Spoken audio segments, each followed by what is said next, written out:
Com Deuteronômio 22, versículo 13: se um homem se casar com uma mulher e após coabitar com ela começar a detestá-la, impondo-lhe atos vergonhosos e difamando-a publicamente, dizendo: casei-me com esta mulher, mas quando me aproximei dela não encontrei os sinais da virgindade. O pai e a mãe da jovem tomarão as provas da sua virgindade e as levarão aos anciões da cidade na porta. Então o pai da jovem dirá aos anciões: dei a minha filha como esposa. Você está vendo que para o casamento quem dá a filha é o pai? Como Paulo falou em 1 Coríntios capítulo 7, né? A moça virgem, né? A mulher virgem, é o pai que dá em casamento, né? Ele que consente, né? Mas veja o texto. Então o pai da jovem dirá aos anciões: dei a minha filha como esposa a este homem, mas ele a detesta. Ele odeia ela. E eis que está lhe imputando atos de vergonha, dizendo: não encontrei os sinais da virgindade em tua filha, mas eis aqui as provas da virgindade da minha filha. E estenderão o lençol diante dos anciões da cidade. Então, o lençol da noite de núpcia, tarde de núpcia, manhã de núpcia, eu não sei que hora que era isso. Esse lençol era guardado. Né? Estenderão o lençol diante dos anciões da cidade. Os anciões da cidade tomarão o homem e castigá-lo-ão. Vai tomar uma surra, né? Vai apanhar. E lhe infligirão a multa de 100 ciclos de prata, que serão dados ao pai da jovem, por uma virgem de Israel ter sido difamada publicamente. Além disso, ela continuará sendo sua mulher, e ele não poderá mandá-la embora durante toda a sua vida. Está vendo aqui? Durante toda a sua vida. O casamento é até que a morte separe. Eu estou lendo Deuteronômio, isso está no Novo Testamento também, Mateus 19. E Yoshua diz: o que Deus uniu não separe o homem. Romanos 7, versículos 2 e 3. Enquanto o marido estiver vivo, a mulher está ligada no marido. Se ela for de outro homem, será chamada adúltera. Né? Vê que é até que a morte separe. Mas falecendo, morrendo, o marido está livre para casar. Né? Contudo, se a denúncia for verdadeira, aí tem um outro lado. Contudo, se a denúncia for verdadeira, se não acharem as provas da virgindade da jovem, né, da mulher, levarão a jovem até a porta da casa de seu pai, onde ela vai morrer. E os homens da cidade a apedrejarão. Era pedrinha de 3 quilos. 2,5 kg, 5 quilos, eram as pedrinhas que iam lançar sobre a jovem, né? Prostituta, que perdeu a virgindade, não tinha as provas da virgindade, casou e o homem a odiou, a detestou. Levaram a jovem até a porta da casa de seu pai, onde ela vai morrer. Na porta da casa do pai. Por quê? Porque uma moça, uma mulher, quando perde a virgindade, ela desonra seu pai. Lê o livro de Tobias, né? Sara tinha casado com 7 maridos. Na noite de núpcia, eles morriam, Asmodeu, o pior demônio. matava cada marido de Sara. Tobias era o 8º. Raguel já tinha mandado abrir a cova, né? Achou que ia enterrar o 8º, mas o anjo Rafael, e aí eu penso que o anjo Rafael estava com William Branham, no meu parecer, porque Miguel é o arcanjo das guerras, chefe de guerra, chefe de anjo, de batalha. Gabriel é da informação, anjo das informações, mas o anjo da cura na Bíblia, que anota tudo, todas as orações dos aflitos, dos enfermos, dos doentes, é o anjo Rafael. Se vai haver uma cura, é ele que vai descer. Como ele desceu para curar Tobias, o pai de Tobias, que estava cego, como ele desceu para resolver esse problema de Sara. Ele ensina Tobias o que fazer para se livrar do Asmodeu, esse demônio que matou 7 maridos, né? 7 casamentos, mas eles morriam na noite de núpcia. Tobias escapou e Sara ia se suicidar, porque as empregadas lá botou a culpa nela. Seus maridos morrem por causa de você. Você sabe que uma palavra pode bloquear a mente humana, entristecer, angustiar. Mas aí ela foi orar a Deus pensando em suicídio, e ela viu que ela tinha algo que era importantíssimo, que é a virgindade. Para que se matar? Ó Deus, tu sabe que eu sou virgem, nenhum homem tocou em mim, né? Ela faz orar, e aí Deus responde a oração, né? Então, uma moça virgem, ela honra o pai. Mas aqui no Velho Testamento, se ela perdesse a virgindade, ela ia morrer exatamente. Ela não ia morrer numa praça, na entrada da cidade, na porta de uma sinagoga do templo. Ela ia morrer na porta da casa do pai. E ela não desonrou o pai. Então, ela morreria ali. Levarão a jovem até a porta da casa do pai. Estou lendo a Bíblia de Jerusalém. E os homens da cidade a apedrejarão até que morra, pois ela cometeu uma infâmia em Israel, desonrando a casa de seu pai. Deste modo extirparás o mal do teu meio. E aqueles homens que estavam matando essa moça prostituta, que enganou o pai, qual é o tema da sua pregação? Mensageiro André Luiz. O tema da minha pregação é esse: a Deus ninguém engana. Então ela enganou o pai, tentou enganar o marido, que ela casou, mas ele não viu as provas da virgindade. Então o caso foi levado aos anciões. Aí ela morria. Mas se ela fosse virgem, tivesse a prova da virgindade, ele ia tomar uma surra por caluniar, falar mentiras, né? E ainda iria pagar uma multa, né? Bem, no Novo Testamento, na Nova Aliança, é proibido matar. Aqui é proibido matar, e eu já preguei sobre isso. Aquele que matar, derramar sangue, vai responder no tribunal, né?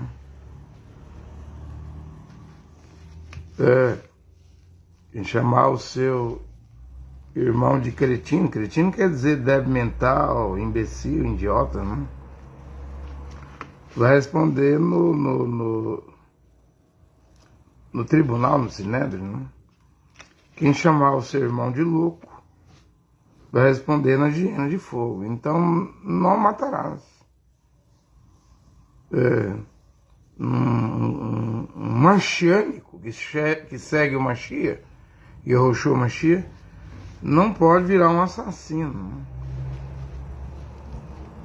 Nunca deve virar um assassino. Até Pedro diz isso. A Bíblia diz: não sofra como malfeitor, assassino. Toda a Bíblia diz isso, né? Então, a Nova Aliança proíbe matar. Mas e os pecados? E os pecados? Olha, cada um vai responder por si mesmo. O próprio William Branham 7º anjo de Apocalipse 17 diz: seus pecados te encontrarão aqui na terra. Os seus pecados te encontrarão aqui na terra. E se você não corrigir, que aquele que confessa e deixa alcançará a graça, a misericórdia de Deus, né? Se você não conserta, não corrige, por exemplo, uma mulher esconde uma confissão, né? É prostituta, diz que é virgem e esconde essa situação, de Deus ela não esconde. Aí depois da morte vem o quê? O juízo, o julgamento. Uma mulher esconde uma infidelidade conjugal, um adultério, fez as escondidas, o marido não é Deus, é criatura de Deus, o homem não pode ver, não. Mas a Deus ninguém engana. Quando morrer, estarás no julgamento, né?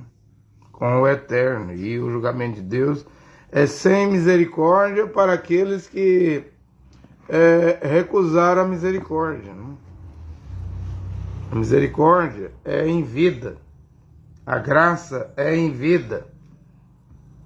É a oportunidade enquanto você tem fôlego, respira com seus pulmões, porque depois da morte você não volta mais, a alma desconectou, desligou do corpo, o corpo foi para o cemitério, o espírito voltou a Deus, essa alma ou irá ao Hades, a mansão dos mortos, a hiena de fogo, ao Tártaro, lugar de tormento. Ou se foi uma alma pura, limpa, irá ao paraíso, né? Mas um cristão não, Mashiach, perdão, né? O negócio de cristão é romano, né? Homem cristão, romano, mulher cristã, romana. Tudo romano, né? Cristianismo romano, de Helena, mãe de Constantino, né?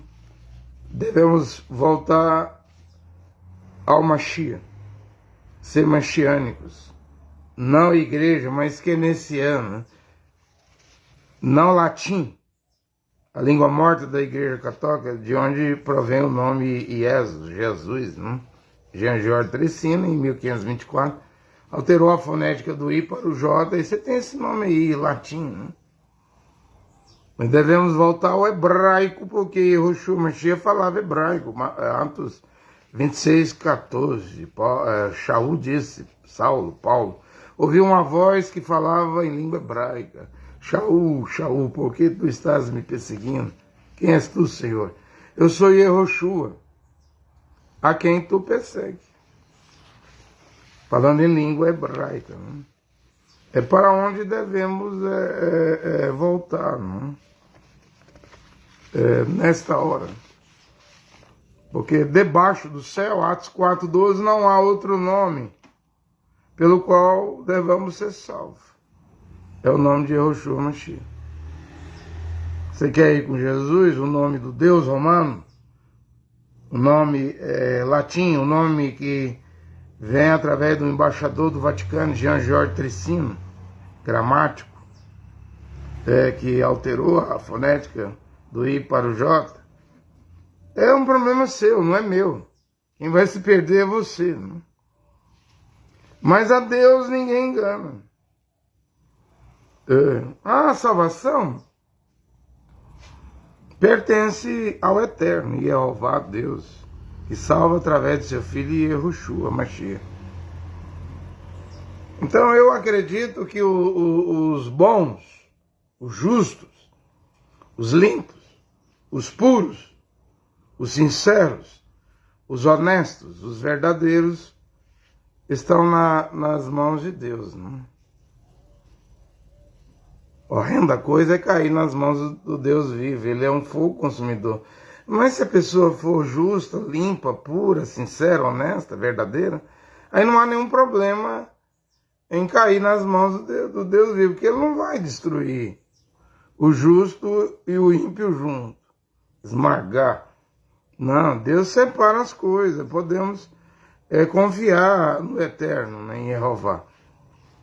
Por isso que eu digo que a salvação pertence a Ele. Ele é que vai cuidar da salvação, gerenciar, dirigir, guiar, tratar dos assuntos, dos problemas, da jornada da vida, né?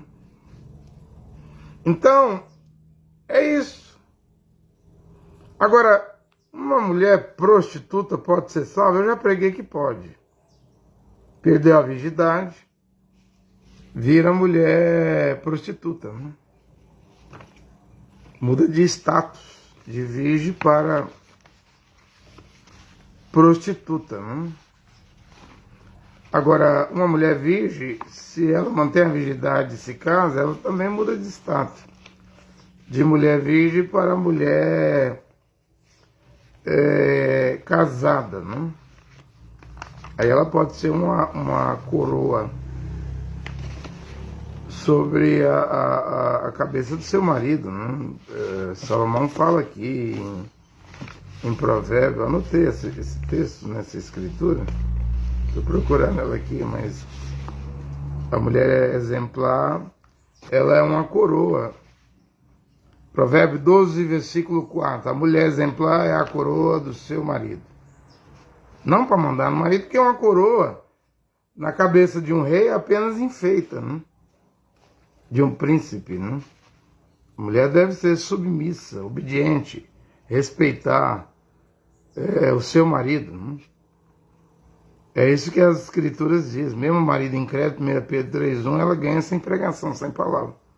É com comportamento, né? Mulher exemplar é a coroa do seu marido. Mas a de comportamento vergonhoso é como câncer nos ossos do marido, né? É uma doença, né? Uma mulher que não tem a feminilidade, sensibilidade, a meiguice, a doçura, que não é amorosa, que não é sensível, que falta isso nela e que ela é a mulher do empoderamento feminino hoje, feminista, feminino. É mulher, tá casada, né? Mas é grossa, estúpida, bruta, desobediente, né? Mandona, autoritária, ditadora. Falta colocar uma coleira no pescoço do marido e andar com o marido na rua e fazer o marido virar um cão. Você já tem isso na internet aí, mulher botando coleira no pescoço de homem e tratando ele na Inglaterra, já vi isso, né? É horrível, né? As que não põem coleira está prestes de botar uma coleira quando grita em casa, manda em casa, estupidamente, né? A casa é um inferno na terra, o lago de fogo na terra, a grande tribulação na terra, porque está fora da ordem.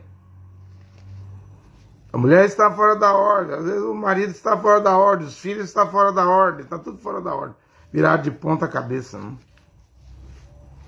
Os pés para cima, a cabeça para baixo. Mas a mulher exemplar, a mulher virtuosa, a mulher tipo Sara, que foi... Eu falei que ela saiu lá de Ur dos Caldeus com 65, Abraão com 75, com 99 anos de idade, e Jeová Deus vem a Abraão em Gênesis 18. Com 100 anos Abraão vira pai, com 90 anos Sara vira mãe, mas Abraão não morreu com 100 anos, nem Sara com 90. Continuou em Canaã, peregrinando, armando a tenda, a barraca, desarmando, armando de novo.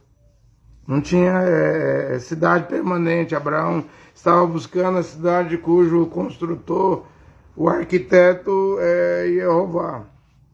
Morreu. Está no paraíso. Né? Paraíso mesmo, o próprio paraíso é o seio de Abraão, porque ele é o exemplo. Mas a mulher de Abraão, Sara, você é filha de Sara? Sara era obediente a Abraão, chamava Abraão de meu senhor. A mulher de Abraão é o exemplo dessas mulheres de bom comportamento, mulheres virtuosas. E aí eu preguei, acho que foi ontem, a mulher tem água na parede, torneira, apertou o botão, tem luz, tem o air fry para fritar as coisas, micro-ondas para assar as coisas, geladeira, tem tudo hoje. Mas é igual, Sara? Vocês vão passar vergonha no dia do julgamento final, mulheres. Católicas, pentecostais, protestantes, deuteropentecostais, neopentecostais, igrejeiras, religiosas, madames que se dizem pregadoras. Diante do testemunho de Sara, vocês irão ao lago de fogo, ao inferno, depois da morte, ao lago de fogo no juízo final. Mulheres do empoderamento feminino, quando olharem o exemplo de Sara, e não tinha uma localização própria, tinha que peregrinar com seu marido, mais de 100 anos. Nunca murmurou: onde está Sara? Com quase 90 anos, Jeová visitou Abraão. Ele disse: onde está Sara? Abrão. Está na cozinha, no posto do dever. Como dizia William Branham, o posto do dever de uma mulher é o lar. Paulo já falou isso antes de irmão Branham, que a mulher seja boas donas de casa, lá em Tito, né? Dona de casa. Querem as mulheres hoje serem donas de casa? E se você tivesse que passar pela prova de Sara, a mãe das mulheres virtuosas de bom comportamento, que não tinha um lugar próprio, um lugar fixo, e não reclamava porque amava seu marido Abraão, chamava-lhe de Senhor, era submissa, porque Jeová tinha dito lá em Gênesis 3, acho que o 17, depois da queda, dentro do jardim do Éden, a ordem saiu dentro do Éden: teu marido te dominará, mulher. Estará debaixo da autoridade do seu marido, é ele que vai mandar em você, mulher. Porque você fez isso com a serpente. Pecaste, adulteraste com a serpente. Agora carrega uma semente da serpente no seu útero. Mulher. Vai mudar de nome de mulher para Eva, mãe de todos os seres viventes. E Deus falou dentro do jardim: tenta entrar na cidade santa, a Nova Jerusalém Celestial, a cidade Kadosh, sem ser submissa, obediente ao seu marido. Eu duvido que você vai entrar. Mulher pentecostal, protestante, católica, deuteropentecostal, neopentecostal, mulher do empoderamento feminino, as portas do céu estão fechadas. Não entrarás na glória eterna, a menos que se torne uma filha de Sara, né? A menos que se torne uma filha de Sara. Aí eu não sei, porque eu posso pregar, quem não nasceu filho de Deus não vai resolver esse problema aí, não. Agora, quem é uma filha de Deus vai se quebrantar, vai se consertar, vai nascer de novo, vai receber o batismo de Rosh Kadosh, o Espírito Santo, o Espírito de Deus, que não pode entrar dentro de um homem, dentro de uma mulher, a menos que obedeça toda a palavra de Deus. Atos 5:32. Está escrito isso. Terás que dizer a verdade na terra, mulher. E Yeshua Mashiach perguntou à mulher samaritana: vá buscar o teu marido. Ela disse: eu não tenho marido. Ele disse: disseste a verdade. Quer dizer, não escondeste pecado, não ocultaste pecado. Você falou a verdade. Tivesse 5 maridos, esse 6º homem que você está vivendo não é o teu marido. Então ela estava em prostituição, era prostituta. Mas uma prostituta falou a verdade da sua vida, não escondeu seu pecado de Yehoshua. Não escondeu confissão. Inclusive esse negócio de confissão, o Cacu foi embora do Facebook, né? Só ficou com o Telegram, né? Diz que saiu das redes sociais, mas isso é mentira. Ele está lá no Telegram ele vai escravizar. Ele tem um grupo lá que ele obriga as pessoas a fazer confissão lá, e aí você tem que responder 1001 perguntas, né? Quando você cai na Santa Inquisição, que é a confissão pública do Cacu lá no Telegram, dentro das assembleias do Cacu, do cacuísmo, que se diz clamor da meia-noite.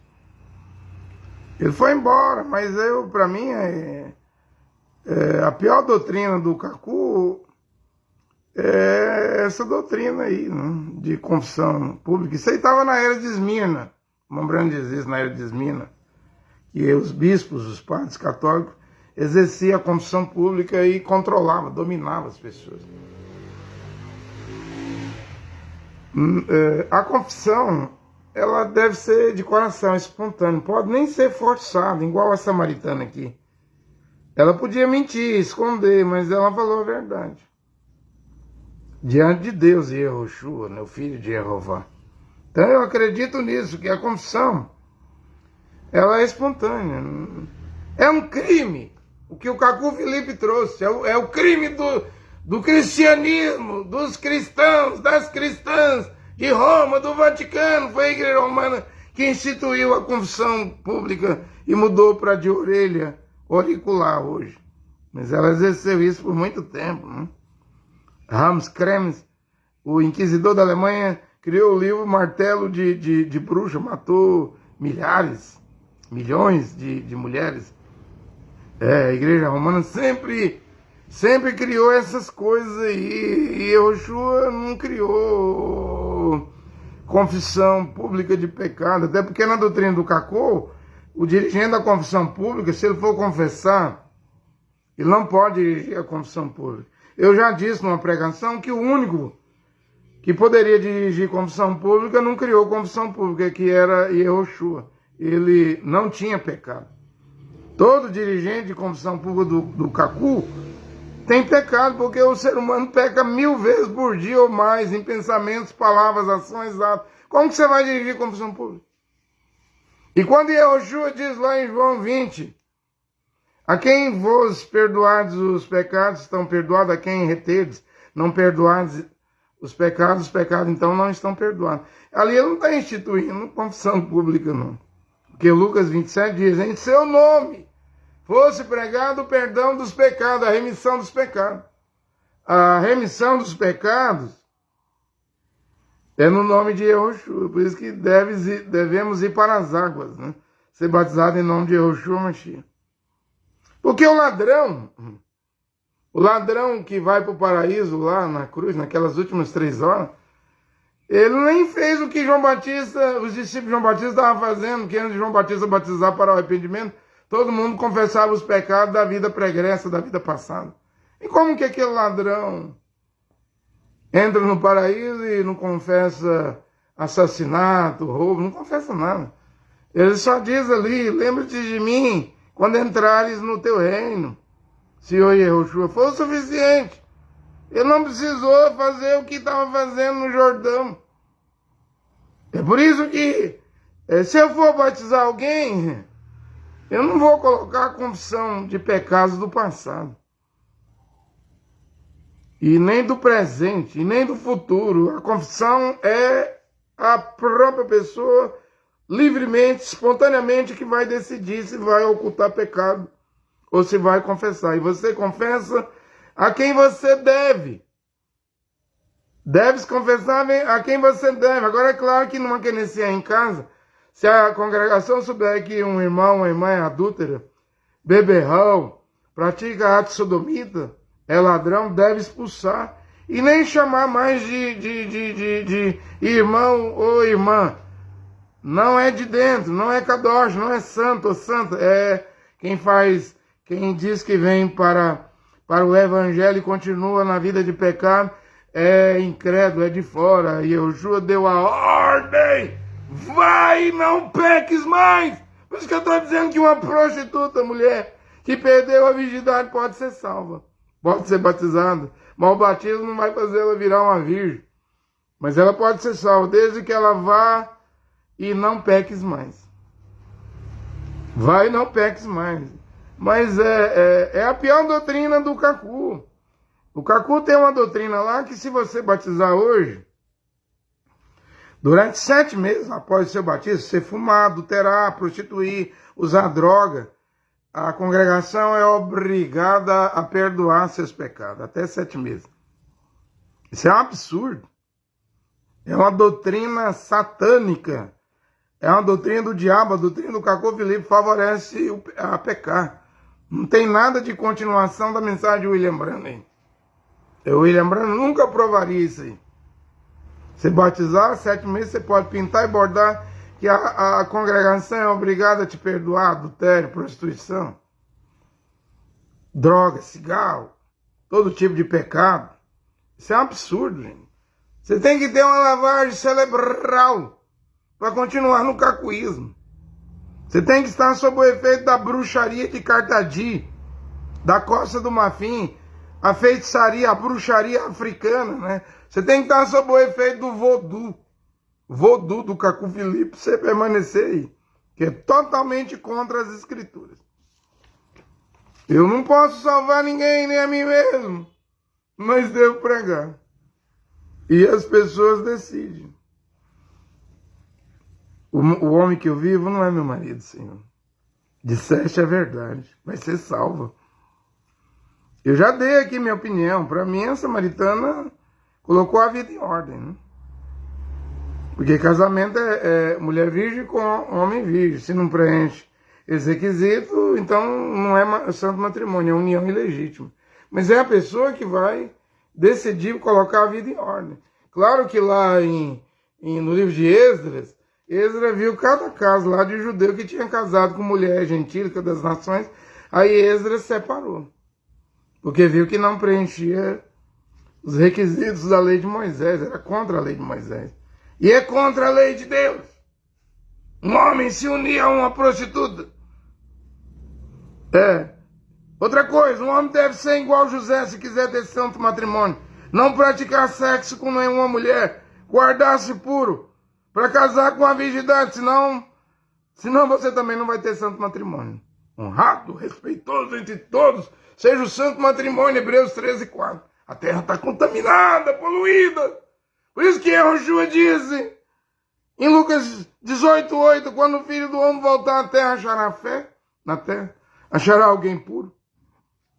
Respeitoso, honrado, seja o santo matrimônio, matrimônio, leito conjugal, a cama do casal, sem mancha. Um homem, para ir para uma cama conjugal com uma mulher, ele tem que ser puro, igual José, que fugiu da cama da mulher do Potifar, da cama do marido dela, Potifar, ele não adulterou. Leito conjugal sem mancha. Os adúlteros e fornicar, esses mentirosos que enganam companheiro, engana o pai, engana a mãe, engana o pastor, engana o padre, engana a igreja, engana os fiéis, os irmãos de igreja e do cristianismo falso. A Deus ninguém engana. A Deus você não engana. Vai em frente. Depois da morte há o julgamento. E no trono branco do juízo final abriu-se os livros, de Gênesis ao Apocalipse. Cada um foi julgado pelas coisas que estavam escritas nos livros. Né? Ainda tem um livro da sua vida. Todos os seus pecados. Quando você peca, você tem o seu livro, pecador. Todo pecador tem seu livro.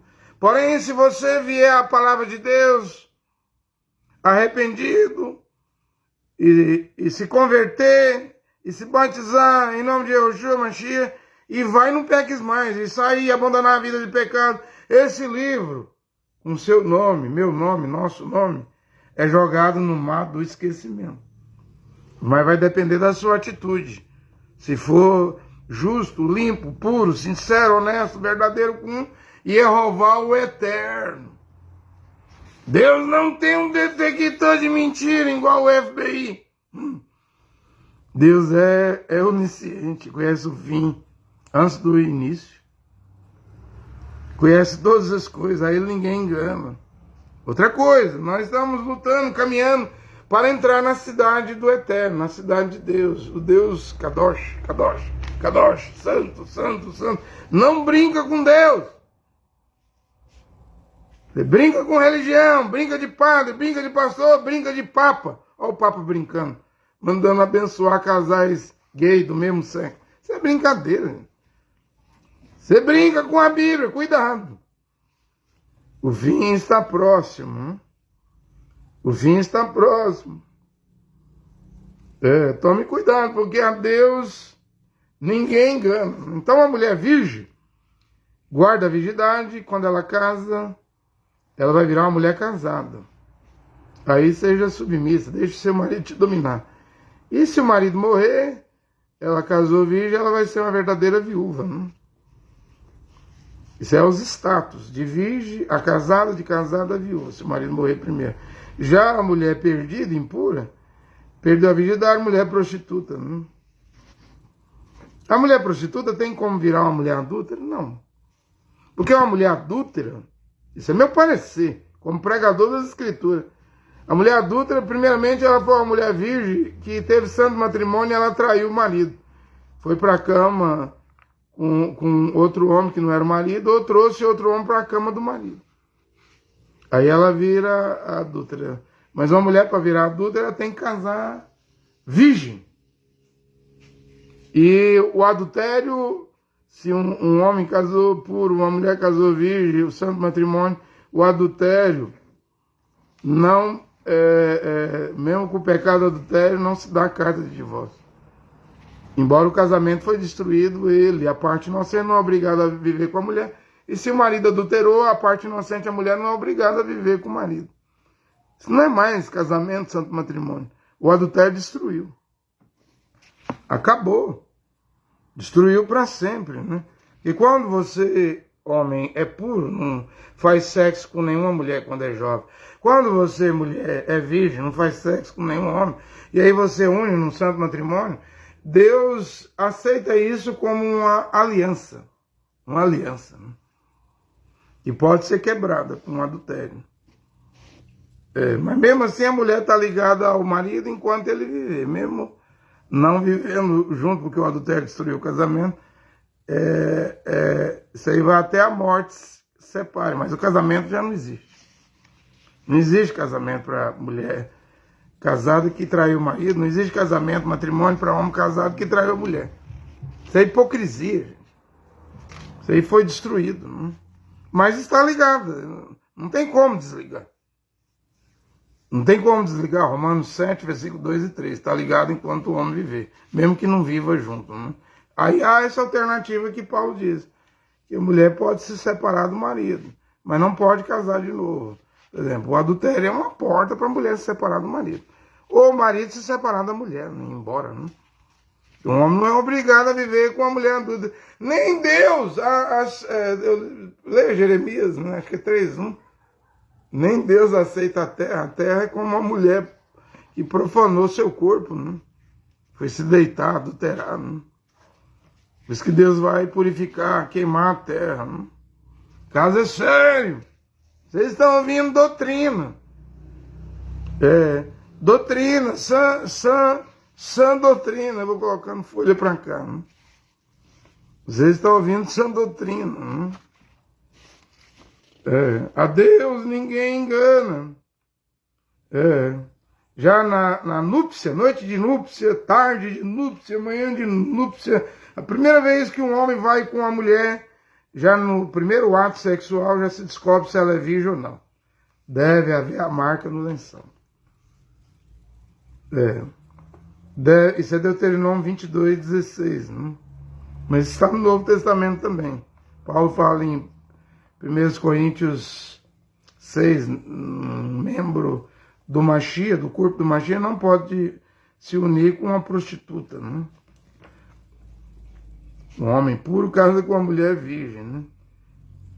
Então, se não houve ali as marcas no lençol, não é virgem, gente. Preguei aqui, já expliquei. Na Torá tinha que morrer. Né? No Novo Testamento é proibido matar. Né? Mas Deus vai tratar de cada caso, porque de Deus ninguém escarnece. A Deus ninguém engana. Tudo que um homem e uma mulher plantar vai colher. William Branham disse isso, os pecados voltam. Se não quis se arrepender, confessar, acertar, eles voltam em vida. E sua alma vai para o inferno. Depois da morte, porque você recusou o arrependimento e o conserto. Né? Você entende? Ninguém engana Deus. Ninguém engana Deus. Né? A Deus ninguém engana. Né? Agora, eu tenho pregado sobre os 1335 dias da profecia de Daniel, né? E já até preguei outras pregações explicando, né? Mas eu cheguei à conclusão que esse 1335 dias, desde o ano 691, quando a mesquita foi colocada no lugar santo, ele ocorre aí no ano 2006, né? Estamos há 18 anos à frente desse calendário de 2023. Hoje seria o ano 2041, mais ou menos, né? E o calendário judaico é 360 dias, né? Aí há aquela coisa que pregadores dizem, não, mas nós estamos no calendário das nações. Deus trata com o calendário das nações, com os gentios, com as nações. Eu vejo em Daniel 7:25 que a besta, Roma, o Vaticano, mudou as leis, os tempos.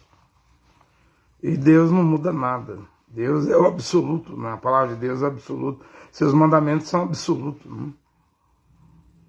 Agora, é isso. E em 2006, deu, no calendário judaico, deu 1335 dias, né? Muito provável, né?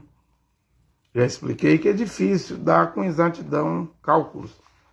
Porque um ano tem 365 dias, no calendário judaico é 360. Hoje, por exemplo, no calendário judaico, é o ano 1784, no calendário dos judeus, lá em Israel, na atualidade. E tem o ano bissexto, que o ano é 366 dias, 29 de fevereiro. Aí pensa numa matemática complicada.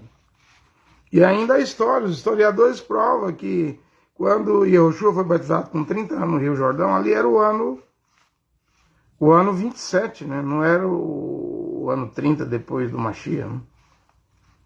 Eles dizem que Herodes morreu no ano 4º e que Júlio César não começou do zero, tem uma diferença de 3 anos. Outros dizem que quando Yehoshua morreu na cruz, não era o ano 30, 33, era 6 anos a mais, né? Então nós temos toda uma confusão no calendário, né? Aí fica difícil saber o ano, o dia, o mês exato de hoje. O Eterno sabe, e Jeová sabe, né? Eu penso que Deus permitiu isso, como lá em Atos 1, os apóstolos se perguntou, Senhor, Yehoshua, é esse o tempo que o Senhor vai restaurar o reino a Israel? Ele disse, não vos compete saber dos tempos e estações que o Pai reservou para si próprio. Só o Pai sabe. Daquele dia e hora, Mateus 24:36, nem o Filho Yehoshua sabe. Isso é até hoje. Nem os anjos, arcanjos, querubins, serafins, anjos sabem, mas unicamente meu Pai. Só que o Pai vive dentro do Filho. Mora dentro daquele corpo. A lâmpada é o corpo Yehoshua e o Pai é a luz. Inacessível aos homens. Nenhum homem viu, nenhum homem verá a Deus. Ele não pode ser visto. Mas a imagem do Deus invisível é Yehoshua. E eu e o Pai somos plural. Oh, então você é unitário, você é unicista, você é dualista. Eu não sei o que eu sou. Eu sei que o Pai e o Filho somos plural, somos um. E não é um igual ao dedo, não. Classifique como você quiser classificar. Problema seu, não é meu. Eu vou dizer o que a Escritura diz. Sua teologia nem me incomoda. Seus dogmas e teologia nem me incomodam, mas o Pai vive dentro do Filho. Então, vá no Google e veja. Que ano é hoje em Israel? Hoje é o ano 1784. Como William Branham disse que o 7º dia, cada dia da criação é 1000 anos. Então a Terra tem que ter 6.000 anos. E o 7º dia é o milênio, porque Matusalém viveu 969 anos, Adão viveu acho que 950 anos. Ninguém viveu 1000 anos na Terra, mas viverá no milênio. Depois do Gog e Magog, depois da Terceira Guerra Mundial, depois do Armagedon, haverá o milênio na Terra, né? Bem Davi, bem Yosef, né? E Yoshua Mashiach é bem Davi, é bem Yosef. É o Filho de Deus, ele vai descer. Satã caiu. Eu via Satanás cair do céu, acho que é Lucas 10, 18, como um raio, um relâmpago, né? Mas Yoshua desce, descer é digno, né? Como na escada de Jacó, os anjos subiam e desciam é digno, mas Satanás com seus anjos caíram, foram derrubados. E o pecado começou no céu, não na terra. Disse o William Marron Branham, né? O mesmo William Marron Branham diz que o mundo vai ter 6.000 anos. E o William Branham disse, a cada 2.000 anos, eu estou falando isso aqui porque se não for depender do calendário judeu, que hoje é 1784, nós vamos ter que esperar mais 216 anos para vir o fim do mundo. O Armagedon. O Gog e Magog, né? A última batalha lá em Israel. Aí vamos ter que aguardar isso. 216 anos, porque hoje é o ano 1784 lá em Israel. Não é o ano 2023. Ano 2023 é no calendário juliano ou do Papa Gregoriano. Né? O que eu posso dizer aqui nesta hora que é base, é alicerce, tem fundamento? É que o mundo tem chegado aos seus 6.000 anos, eu não tenho dúvida. Por quê? Porque o Mambrano disse, a cada 2.000 anos Deus faz uma ação na terra, um batismo. 2.000 anos, batismo de água no dilúvio. 2.000 anos, 4.000 anos, batismo de sangue no Calvário. E 6.000 anos, batismo de fogo. Armagedon, bomba atômica, magma, lava vulcânica. Então, considerando lá que há essa diferença de 3 anos, 4 anos, 6 anos lá, por causa de Júlio César lá, a morte de Herodes, Júlio César fez a modificação, aí vem o Papa Gregório, 1500 e tanto, tem que ver lá, Gregório 13, né? Faz a outra modificação, mas isso não atrapalha. Eu não vejo que estamos no ano 1784. A considerar que a cada 2.000 anos a Terra vai passar por um batismo, e estamos no ano 2023, mas temos aí 18 anos à frente, provavelmente, hoje seria mais ou menos 2041, hoje. Então, estamos à frente. Aí você diz, e por que o fim não veio? Ora, a Bíblia diz em Mateus 25 que o noivo iria atrasar. E por que a era de Laodiceia tem 117 anos? A era de Éfeso tem 117 anos. E igualou. E por que o arrebatamento não aconteceu? Bem, o Mambrano disse que a era de Laodiceia é a mais curta de todas. Mas muito curta. Estamos bem pertinho do ano 2024. Aí Laodiceia vai fazer 118 anos. Vai superar a era de Eva, mas o noivo iria atrasar. É a única coisa que eu posso dizer, né? E o que eu tenho pregado aqui, não se engane. Deus não dará mais 60 anos para a Terra. Nós somos a última geração, porque com John F. Kennedy e Khrushchev da União Soviética, a Guerra Fria, a crise dos mísseis cubanos, apontado para os Estados Unidos pôs mísseis na Turquia, apontado para a União Soviética, algo se passou ali, Deus deu mais 60 anos para a humanidade. A mesma coisa está aqui agora, Estados Unidos e o Rei do Norte, a Rússia, na Ucrânia, né? Apoiando o Irã, o Hezbollah, contra Israel. Eu não vejo que Deus vai dar mais 60 anos, não, mas estamos bem pertinho do Armagedon, do Gog e Magog, da última batalha final. Mas antes tem que vir Elias e Moisés, antes verdadeiramente tem que ser construído o terceiro templo. Né? Isso eu posso afirmar com muita precisão. Né? Mas aí você ouve a pregação, você decide, né? Pessoas estão me ligando, né? Se eu ver que a pessoa vai crer, eu estou aqui para explicar. Se eu ver que não vai crer, eu não vou insistir com ninguém, né? A palavra é muito direta, né? Mas a separação já foi feita. E Yoshua Mashiach é o Deus de Israel. Ben Yosef, Ben Davi, é o filho de Jeová que vai reinar no milênio. Esse Jesus Cristo, isso aí é latim e grego, né? Isso aí é o Deus de Roma, Deus romano, Deus de Constantino, Deus dos cristãos, das cristãs. Você está perdido. Mas vá. Eu vou ficar com Yahushua Mashiach. Com Deus Israel. Você quer ir com Jesus Cristo? Você vai para Roma. Todos os caminhos levam a Roma, menos um. Yahushua Mashiach. Vou ficar com Yahushua Mashiach, o Deus Israel, com a Bíblia, com as Escrituras. Você quer ir para os dogmas, tradições, teologia, interpretação de idiomas? Vá! Mas eu volto ao nome em hebraico. E recuso esse nome morto, chamado Jesus. Deus de Roma, Deus dos cristãos, Deus de Constantino, Deus do cristianismo. Eu volto ao hebraico, olha, que Deus, o Pai, Jeová, e seu filho Yahushua, eu e o Pai somos plural, somos um. Mas não é igual o dedo, existe o Pai e existe o Filho. Mas é um único Deus verdadeiro. Que Deus, o Pai, Jeová e Yahushua, o Filho, abençoe essa pregação nesta hora no seu coração, homem e mulher. Amém.